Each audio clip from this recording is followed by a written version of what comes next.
On today's episode of You Asked, what's with the wild discrepancies in volume loudness between streaming apps, and is there anything you can do about it? Is there anything you can do to disable motion smoothing on your hotel TV? Sony A95L versus X95L, and are floor model or display model TVs a smart buy?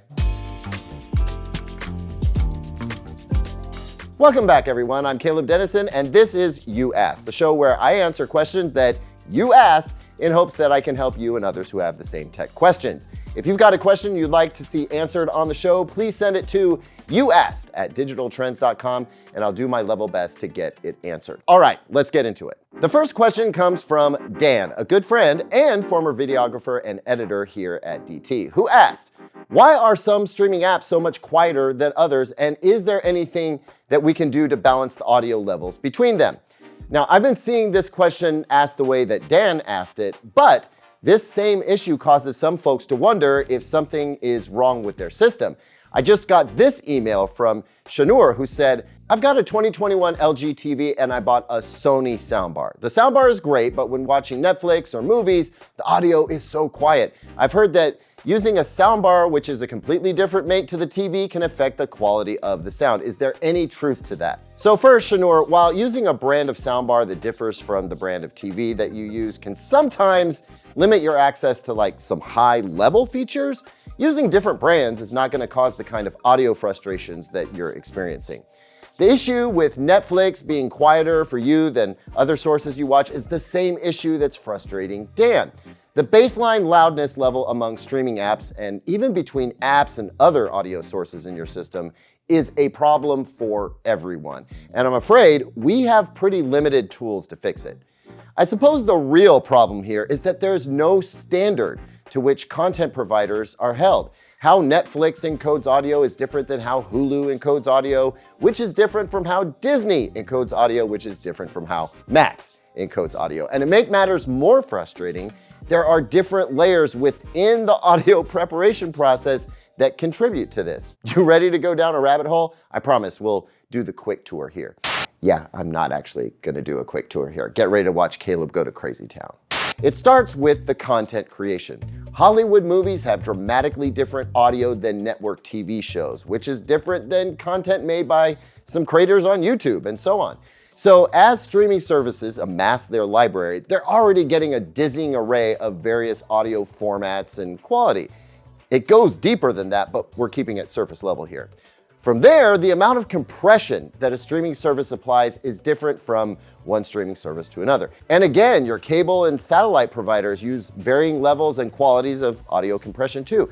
And when I speak of compression here, I'm talking about both dynamic range compression, that's control over how loud the loudest part of a show or movie is, as well as how quiet the quietest part is, as well as size compression, which in turn affects not only the audio fidelity or sound quality, but also the overall loudness of the audio track. Generally, the more compressed the audio file is, the louder its baseline level is gonna be.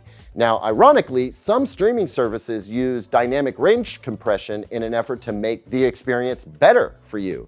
Some folks hate wild swings in loudness, or they have trouble hearing the dialogue.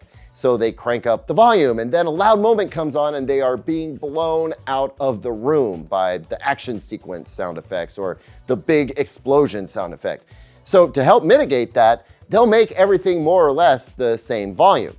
And as I mentioned before, how each streaming service decides to deliver that audio stream is also different. You might think that if something is available in Dolby or DTS, be it stereo or surround sound, that there would be some standards applied. But while DTS provides some standards, and so does Dolby, they also allow for a great deal of artistic license for the content creators.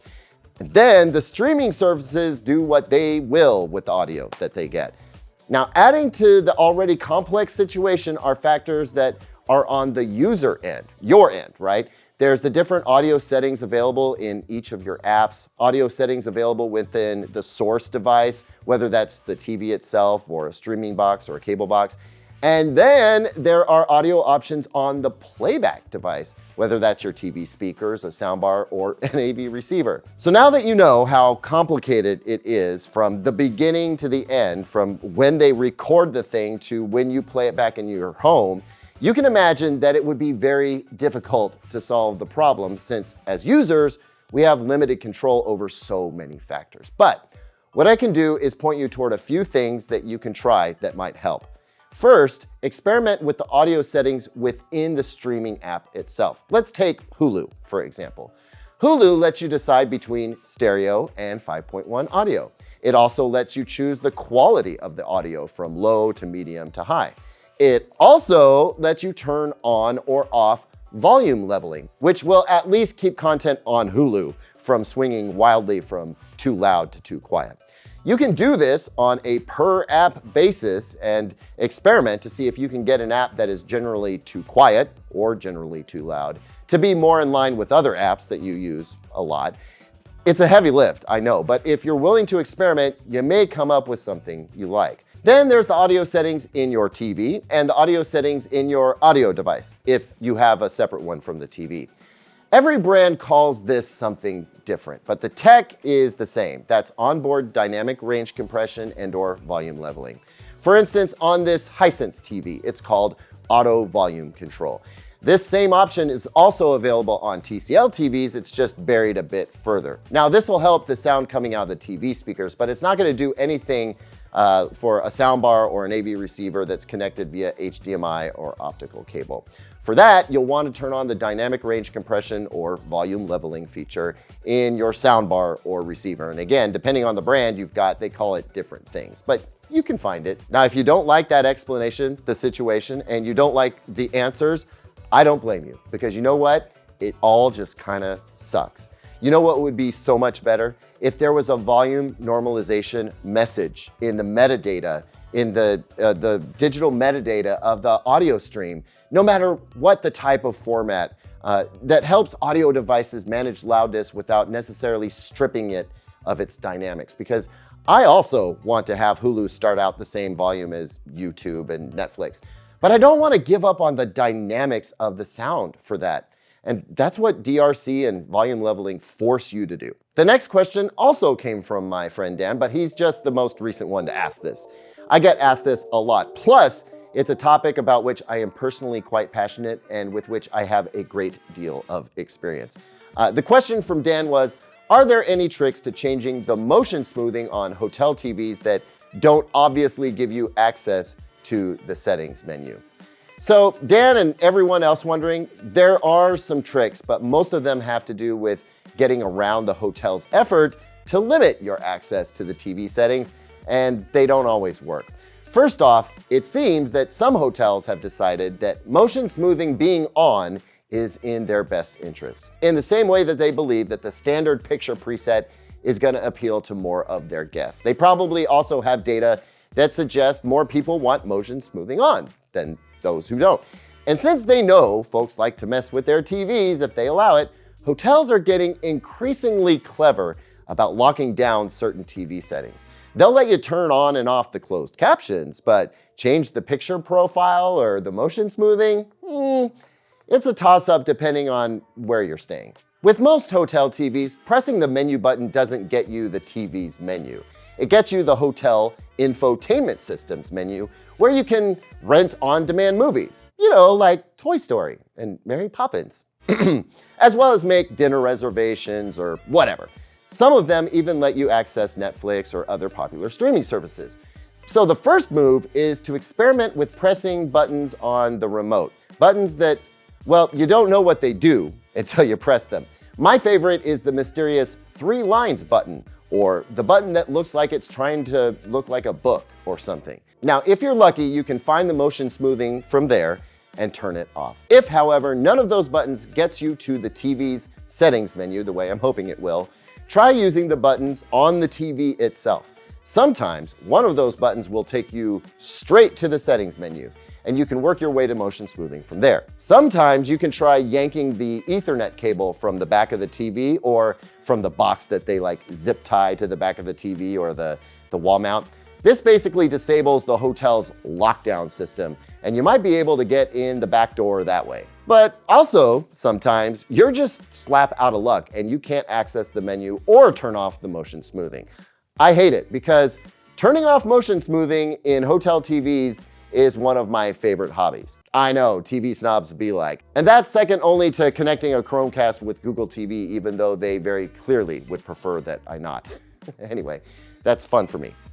Except when I fail, that's not so fun. But anyway, in those situations where I just can't stand to watch the hotel TV, I just watch TV on my laptop. Roy writes, I have a tough dilemma. I currently have an LG 75-inch Nano 90 and I want to upgrade. My plan all along has been to get the A95L, but I'm afraid that OLED is maybe not the TV type for me. Me and my family mostly watch the news channels, sports, and kids channels every day for hours. As you know, those channels have banners, especially the news channels with the big red banner. The last thing I want to do is limit myself or my family on how and when to watch TV. Like I said, I have always wanted an OLED and I hate compromise, but I can't ignore the burn-in issue. Should I go with my A95L that I always wanted or go with the X95L? Thank you for your time, Roy. So Roy, and anyone else who can identify with Roy's situation, which I know is quite a few of you, you know I am an OLED fan, and I think burn-in risk is ever decreasing in its liability. However, based on what you've told me, I'm gonna recommend the X95L. There are two reasons. One, I can sense, and yes, I'm pretending to be a therapist here, but please note, I am not a licensed therapist.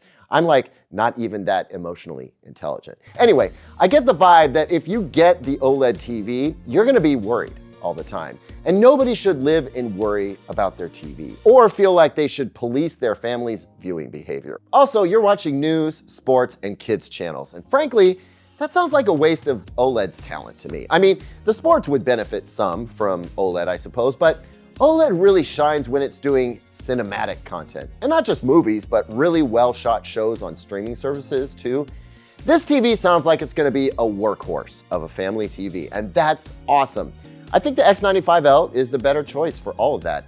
It's a fabulous TV, and what little bit of compromise you make to picture quality, which honestly ain't a ton, that X95L is gonna be a big upgrade and it's gonna blow you away. Anyway, that small compromise in picture quality may be offset by the fact that you are getting a bigger TV since the X95L only comes in an 85-inch size, while the biggest S95C is 77 inches and the LG G3 tops out at 83 inches. Paul Strickwerda, and I only pronounce his last name because he went through the trouble of spelling it phonetically, and I appreciate that. Anyway, Paul has questions about buying a floor model TV along with some follow-up questions. First question is, how long are these floor models usually on display before they're sold? Well, Paul, I can only speak to my retail experience, which was a very long time ago. I'm older than I look. And back then, floor models stayed on the floor until it was time to clear them out for next year's TVs, or if they failed. You can always ask the manager how long a floor model was out and for how long they ran their TVs each day to kind of calculate the total hours that it spent turned on. But I would say if you are gonna buy a floor model, never buy an OLED floor model. Don't buy a floor model TV that may have sat in the sun. Don't buy unless you get the full freaking warranty, and don't buy unless you get an awesome price. So awesome that you won't be upset if it only lasts 2 to 3 years. You know, back in the day, I was all about the floor model TVs. I scored an awesome JVC 32-inch and Toshiba 36-inch CRT TVs off the floor of Incredible Universe. And those things ran for a long time with zero problems. I think you'll be okay with most LED backlit TVs of decent quality, but those savings better be way better than the best Black Friday sales prices. Question 2 from Paul is, as someone who's on screens all day long, I suffer from eye fatigue. Do you think it's a good idea to install an LCD strip on the back of my TV to make it easier on the eyes? Yes, absolutely. Or just turn a lamp on in the room.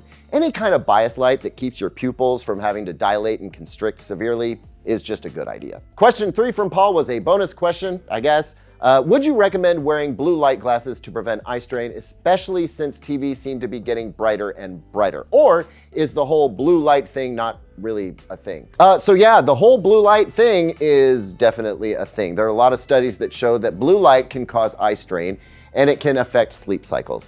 I would say pick a warmer picture mode. Don't use standard or vivid or sports. Instead, use movie or cinema or filmmaker mode. Anything with a warmer color temperature. Shoot, you can just go into the TV and select a warmer color temperature. But also, many new TVs now have blue light abatement settings built in so that you could use that. Or you could use glasses, I don't know, but why not shut the blue light thing down at the source a bit? Folks, that's today's episode. I do hope you enjoyed it and found it helpful all at the same time. If you did, do me a solid and slap this video with a like. And hey, I do these every week, so subscribe to see more. I'll see you on the next one, and until then, here's 2 other videos I think you might like.